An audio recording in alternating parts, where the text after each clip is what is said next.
Hi, and welcome to Immigration Talks, being hosted by the law firm of Russo and Glisset. I'm Sherry Barrett, and I'm here with attorney Anoki Glisset. Hi, Anoki. Hi, how are you? Okay. So today's topic is naturalization or citizenship. So can you tell us a little bit about that? Yes, so this is the end goal. This is why we're here. This is what we always try to make sure our clients reach this goal. So when you're born here, you're automatically a citizen being born in the United States of America. However, once you were born elsewhere, you have to do what's called the naturalization process. So that's what it's called. There are many requirements for it. The first being if you're married to a U.S. citizen and that citizen was the person who sponsored you, meaning you obtained your green card for that person, and you're currently still married, like there's no separation, he or she is not deceased, then you can apply for your naturalization 3 years once you obtain your permanent residency. Okay, if you received your green card any other way, whether it's from your mother, your brother, your grandmother, meaning your grandmother sponsored your mom and your whole family was able to come in, no one aged out, then you have to wait for 5 years. Okay.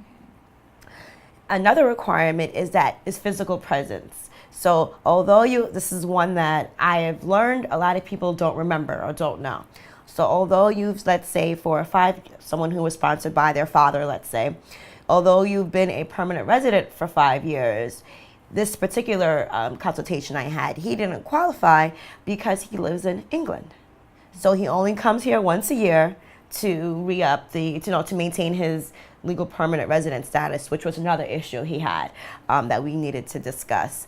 But you have to have physical presence, meaning you have to be present in this country for at least half the time.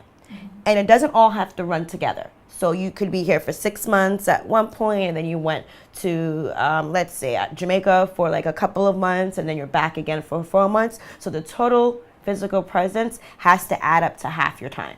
So again, for the 5-year person who qualifies in the 5-year requirement, your time has to add up to 2.5 years. And then the person who qualifies under the 3-year requirement, your physical presence time has to add up to 1.5 years. And they are strict about it. As you remember for that case we did, they said in the interview, I don't think you qualify. And we had to count the days and show them that he did. They're very strict about that. So what if someone, let's say, for example, they've been out of the country maybe 8 months, 9 months, they come back, they spend 2 weeks, they leave again. How quickly will they meet the requirements? So someone like that will probably never meet the requirements for multiple of reasons. Number one, no one knows this. It's one of those little known facts. But once you stay out the country for 6 months, you break your cycle. So you have to start counting your presence here all over again, no matter how long you've been here before. If the application, the day you apply, it's the 5 years before that counts or the 3 years before that counts, depending on which one you're filing under.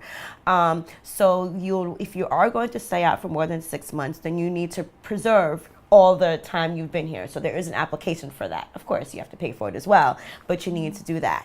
And if you're only going to enter in for 2 weeks at a time, you're never going to make the mark because 2.5 years is a lot of days.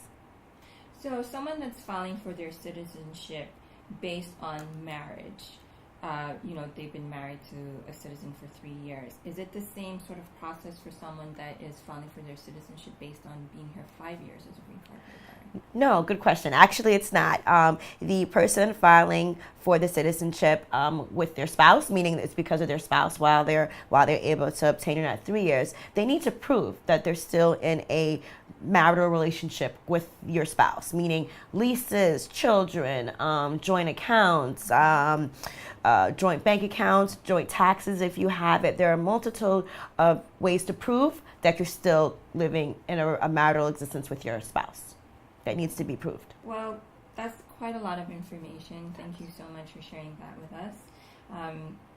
We would like you to give us a call for your appointment. You can call us at 718-849-6900. Mention that you saw us at the Maxine Toho Show for a free consultation. Again, our phone number is 718-849-6900. We hope to hear from you soon.